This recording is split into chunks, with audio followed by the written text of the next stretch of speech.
Hello everyone, welcome to 2D Board Gamers. My name is Dave. Dirk is in the chat. Dirk, can you confirm that you can hear me and the video has started? And then we'll get going. I was having some login issues, and so not sure what's going on, but I think it's working. So as soon as I get a verification from Dirk that it's working, okay, awesome, then we will begin.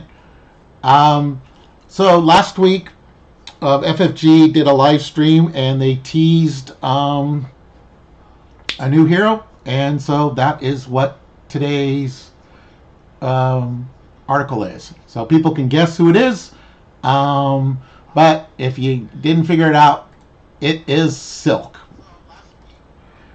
So I'm getting an echo here. Hold on.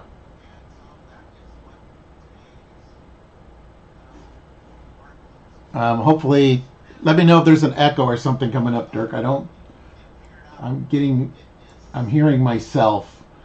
We got kind of a weird setup here. We had a weird setup going on because I couldn't make it to Dirk's because of severe weather, and then I was having some issues. So hopefully this is coming out okay. I'm gonna have to kind of watch the chat. And like I said, Dirk will not be able to be on camera because we couldn't get the remote setup going either. But I'm not sure why I'm still getting an echo. Let me do this. There we go. That should take care of it. Okay.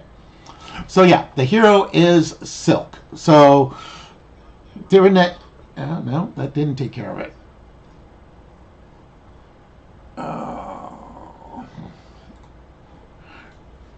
Okay.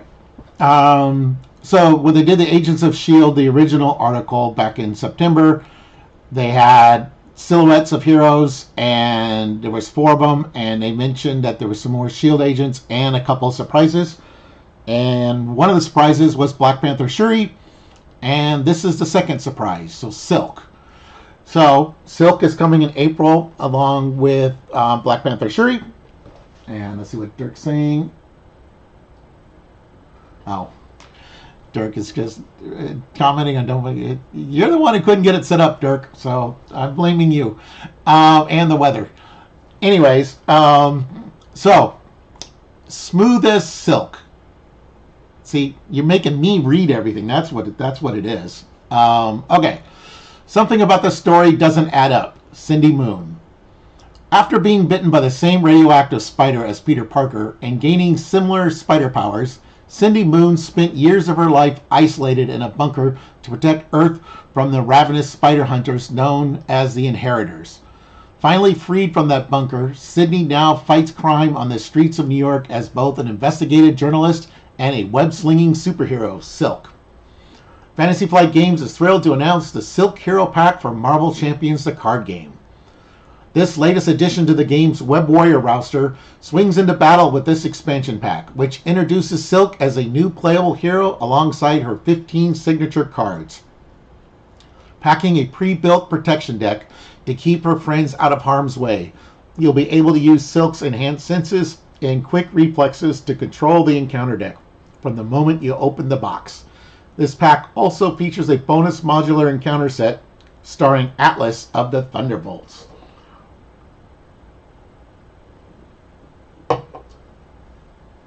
So they're continuing the modular set, just like they did with Shuri, and it's another Thunderbolt module, so that's cool. We've got a card fan here. So we got Swinging Silk Kick, Wall Crawler, Something Memory, Cindy Moon, and Silk. Silk Sense. Boasting similar powers to everyone's friendly neighborhood Spider-Man, Silk nevertheless takes a very different approach to combat compared to the Wall Crawler from the core set. Okay. So we got Cindy Moon. She's got a 3 recovery, 6 hand size 6, 10 hit points. She's a genius, so she can use the Ingenuity card. If there are more than 4 tuck cards here, discard all but 4 of those cards. Okay. So he can tuck cards under her, apparently. Action. Discard a card tucked here to draw 2 cards. Well, Dirk's not going to like that. A way to draw extra cards. He doesn't like drawing cards. I know that. Silk is then on the hero side, she's a 1/2/3. She's a web warrior. If there are more than 4 tucked cards here, discard all but 4 of those cards. And then she has a Silk Sense. After you defeat a minion or side scheme or resolve a treachery card, tuck that card under here from the encounter discard pile. Okay. Oops, let's make sure that the window doesn't cover that. Okay. Central to Silk's whole game plan is her Silk Sense, which allows her to tuck encounter cards under her identity whenever she defeats or resolves them. So that's pretty nice. So you can like tuck Shadows of the Past. I mean, you have to resolve it, but then you can remove it from the game, I guess.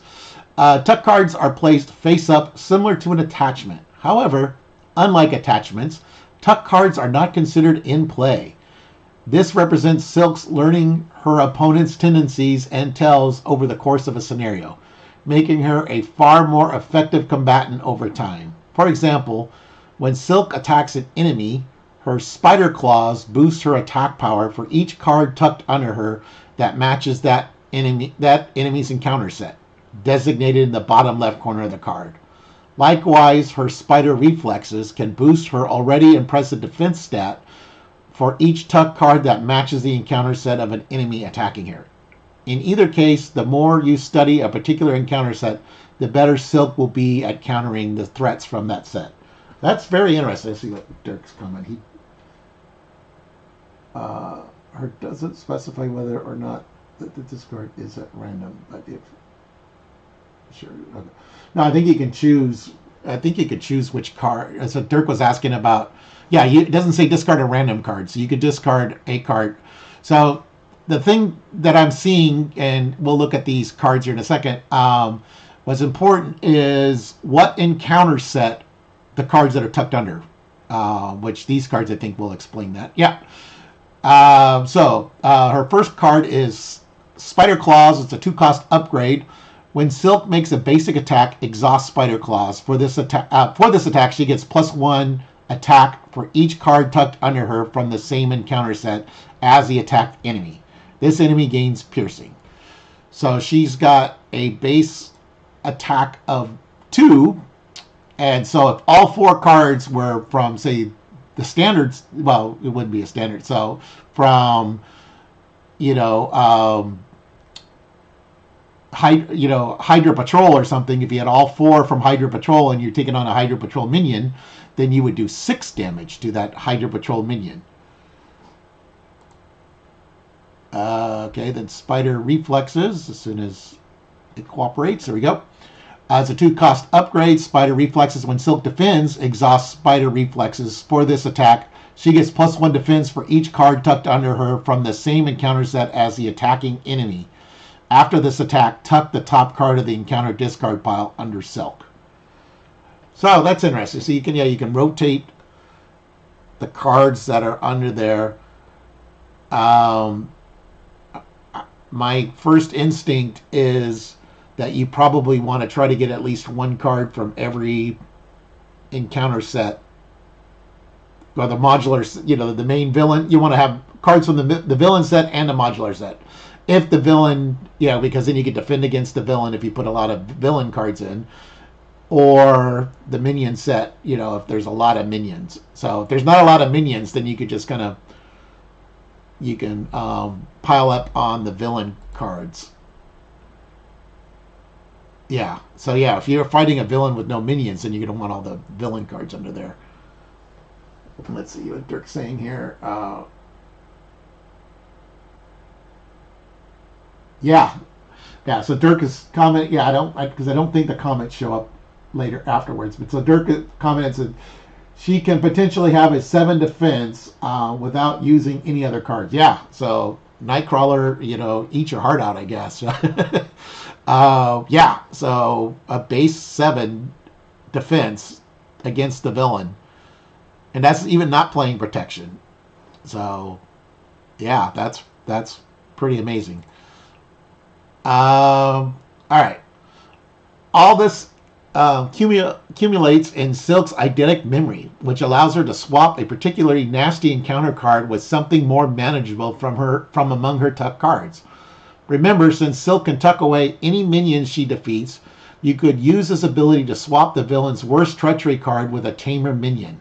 Then defeat that minion on your next turn and have both cards tucked under your identity. All right, let's take a look at that. Eidetic memory. 1 cost upgrade. Interrupt. When you reveal a card from the same encounter set as a card tucked under your identity, exhaust eidetic memory, swap those cards, reveal the card that had been tucked under Silk instead. So yeah, you could take a horrible, like maybe one of those upgrades that, attachments that a villain's going to get that's so annoying to get rid of, that you need Sunfire to get rid of it normally, but you can like, oh, okay, I'll replace the attachment, like Red Skull getting one of his attachments and replace it with a Hydra minion. Yeah, okay, I can take care of that. Especially the attachment that lets Red Skull get extra boost per side scheme that's out. Yeah, I'll replace that with this 3 hit point Hydra agent. Yeah, that's pretty good. All right, there's no limit to the number of times Silk can trigger her Silk Sense, though there is a hard limit of 4 cards tucked under her at any given time. This means you don't need to worry about occasionally discarding a tuck card for an extra benefit, such as powering up Swinging Silk Kick or remove extra threat with a wall crawl.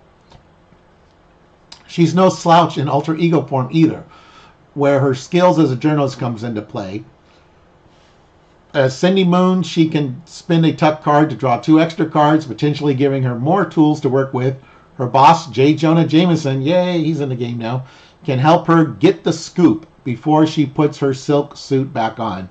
And he can also help clear some threat off a side scheme, even after she switches to hero form. With plenty of ways to tuck encounter cards under her, and plenty of uses for those tuck cards, it's clear that Silk should not be underestimated. Okay, let's take a look at these guys. Okay, Swinging Silk Kick, 3 cost event. Aerial attack superpower, hero action attack, deal 7 damage to an enemy. You may discard a card tucked under Silk from the same encounter set as that enemy. If you do, this attack deals 2 additional damage and gains overkill. So again, if you're playing a villain with multiple modular sets that have minions, then you're going to want a variety of cards from different encounter sets so that you can use these cards. That's pretty cool. Wall Crawl, 1 cost event. Superpower Thwart, hero action Thwart. Remove 2 threat from a scheme. Choose a scheme. You may discard a card tucked under Silk from the same encounter set as the chosen scheme to remove 3 threat from the chosen scheme. So, like for the main scheme, you would obviously have the villain. You'd have a villain card under there. But then if there's some side schemes from modular sets, then of course you would want to have those modular cards. What is he? It does have to come from the same. Yeah, okay. So Dirk's responding. Yeah, it does have to come from the same encounter set. So that's something to remember when you fight a minion or remove a scheme. You need to make sure it's from the same encounter set. So that's important. Okay, her alter ego, we saw that earlier, but yes, you can just discard a card tucked here to draw 2 cards. And J. Jonah Jameson, he's a 3 cost support persona, alter ego action. Exhaust this card, search your deck and discard pile for get the scoop and put it into play. Action. Exhaust this card, remove 2 threat from a side scheme. Alright, so you got some threat removal when you're an alter ego. Oh, actually, although you could use, well, that's to search for get the scoop, but it says an action, you have a way to remove 2 threat every turn from the side scheme with J. Jonah when he's out. So that's nice. And get the scoop. It's a player side scheme. We know Dirk doesn't like player side schemes. We'll see if he responds to that. Alter ego action. Exhaust your identity. Remove 2 threat from here. Any player may trigger this ability. Oh, okay. So it only has 4 on it, not 4 per player, but anyone can exhaust to remove 2 threat. So it's kind of like the built-in disguise that we saw. When defeated, the Cindy Moon player looks at the top 2 cards of the encounter deck and tucks one of those cards under their identity. So yeah, all right. So when this is another repeatable side scheme. We saw that with Jubilee. So now we're getting another side scheme that does not go into the victory pile. Sorry, Cable. But yeah, so that's pretty cool. Let's see. Yep, so Dirk is responding, ooh, another player side scheme that does not go away. Yep. All right, well, we'll get to that card. All right, so she comes in protection. So we got Scarlet Spider, which we saw him before, I believe. He's a 3-cost ally, 1 thwart, 2 consequential, 1 attack, 2 consequential, Web Warrior. Yeah, he showed up before. Interrupt. When another Web Warrior character would take any amount of damage, Scarlet Spider takes that damage instead. Then we got 2-cost event, stop hitting yourself, attack. After you defend against an enemy attack and take no damage, deal damage to that enemy equal to your defense for that attack. And as we saw, and Dirk had commented in the comments, she can get up to a 7. If you had all 4 cards from the modular set, then you could turn around and do 7 damage to the enemy that attacked you. That's that's amazing. All right. Naturally, Silk's inherent skills only make up 1 part of her kit, and she comes with a pre-built protection deck to keep herself and her allies healthy and hardy. Take advantage of Silk's naturally high defense with Stop Hitting Yourself, which combos excellently with Spider Reflexes for a potent counterattack. Call on Scarlet Spider to pull damage away from Silk or your other Web Warriors, or you could equip an energy shield to one of them to reduce incoming damage. Even consequential damage. Oh, okay. Well, that card will be interesting to see. While in alter ego form, you can call on the aid of Dr. Sinclair for some therapeutic healing. And when you're ready for a fight, you can quick change to hero form to interrupt an enemy scheme. Madam Web lets you stack the encounter deck, making it easier for Silk to grab cards from the encounter set she wants with Silk Sense. Finally, Cindy can always team up with Peter Parker for some stellar investigative journalism, potentially stopping up to 2 schemes in one go. Okay, well, we saw Stop Hitting Yourself in Scarlet Spider. Let's look at Energy Shield here. So it's a 0-cost upgrade attached to a character, max 1 per character. When an attached character would take any amount of damage, spend X energy resources to prevent X of that damage. So if you've got a lot of energy resources sitting around, that could be even good for someone like Dum Dum Dugan, who takes 2 or 3 consequential damage for his basic abilities. But yeah, you've got a character that you want to keep from going away, especially like a Voltron or something. You could stop the consequential damage just as long as you have energy to pay for it. That's pretty cool. Dr. Sinclair, 2-cost support, persona therapist, alter ego action. Exhaust Dr. Sinclair and spend a mental resource. Heal damage from your alter ego equal to your recovery. You may discard 1 status card from your identity. Any player may trigger this ability. Okay, this is an alter ego version of the Night Nurse. You do have to spend a mental, but you can get a recovery without having to exhaust and get rid of a status card.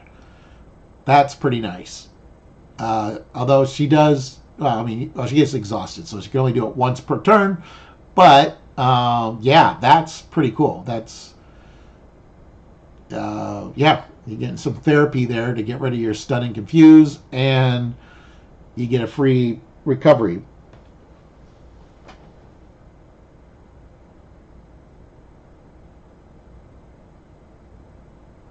Yeah, I'm not. Dirk's talking about Scarlet Spider being different. I'm not 100% sure. I think it's the same one, but maybe I'll look here afterwards.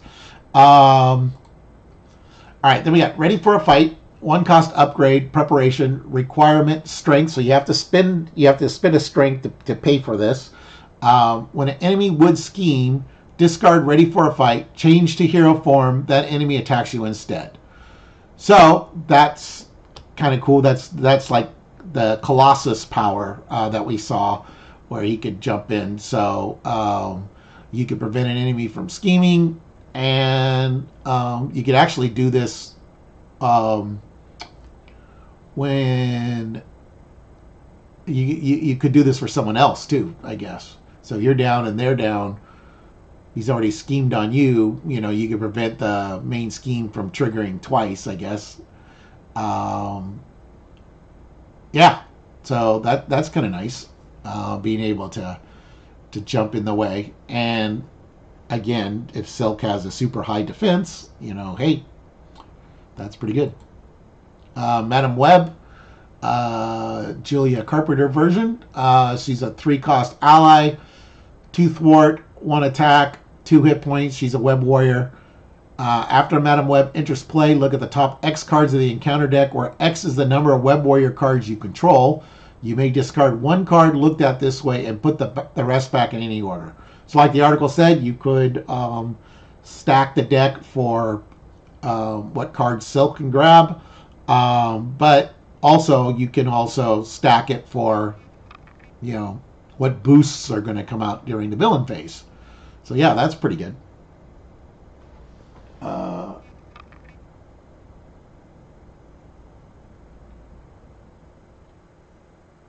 Oh, okay. Well, so Dirk's saying, okay, so I guess it is a different Scarlet Spider. All right.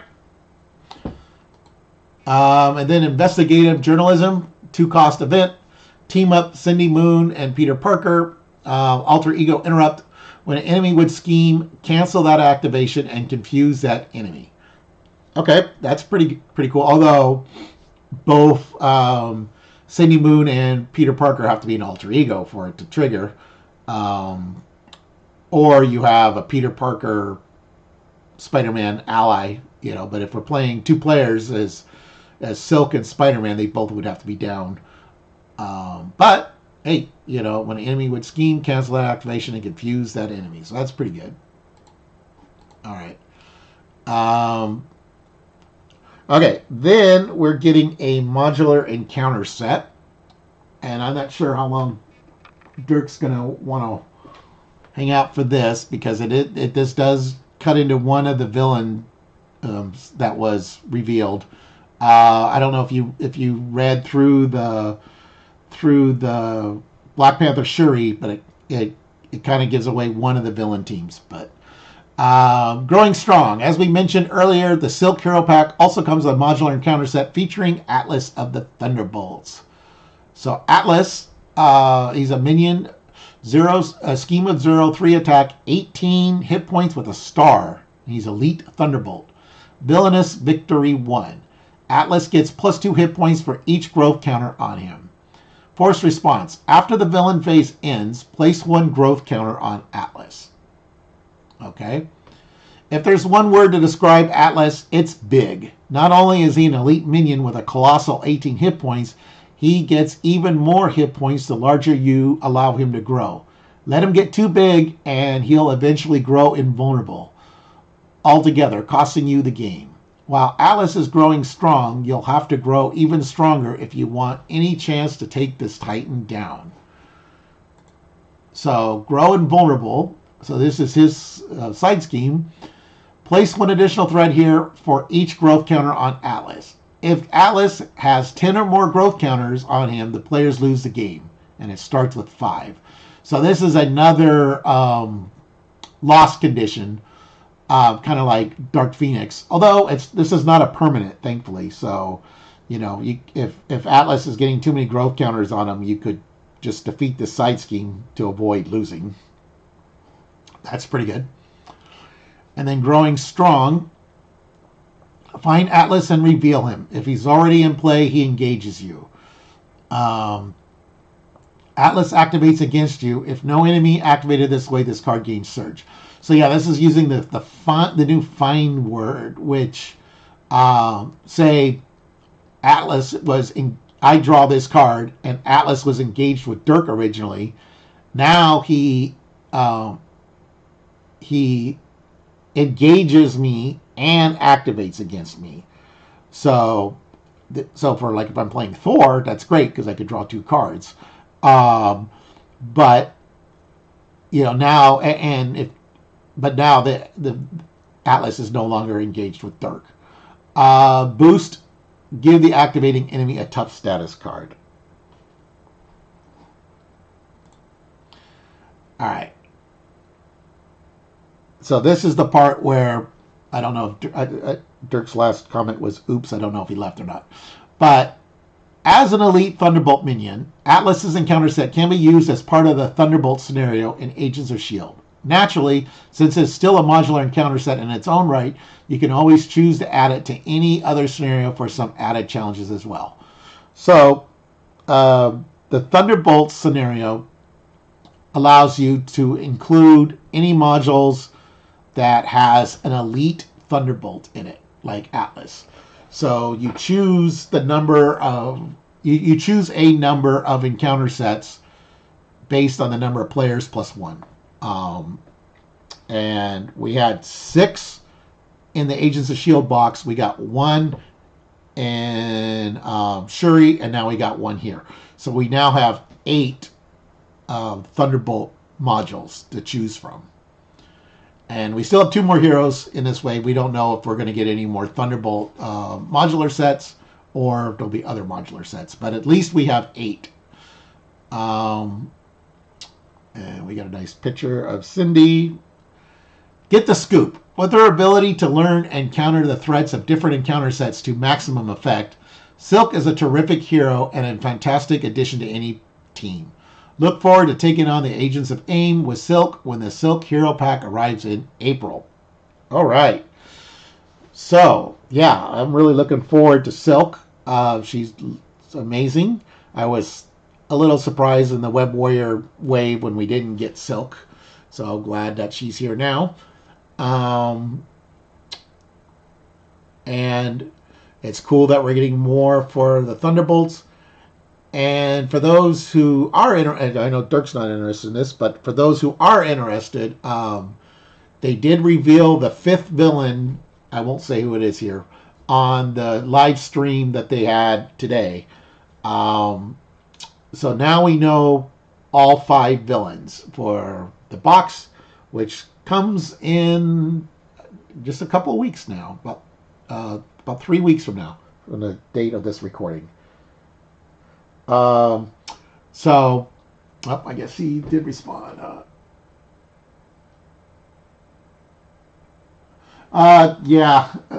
Dirk saying it's a spoiler. Yeah, so Shuri had it as well. So yeah, now you know one of the villains, but you don't know the details you don't know the full details of that scenario, but you just know the name Dirk. So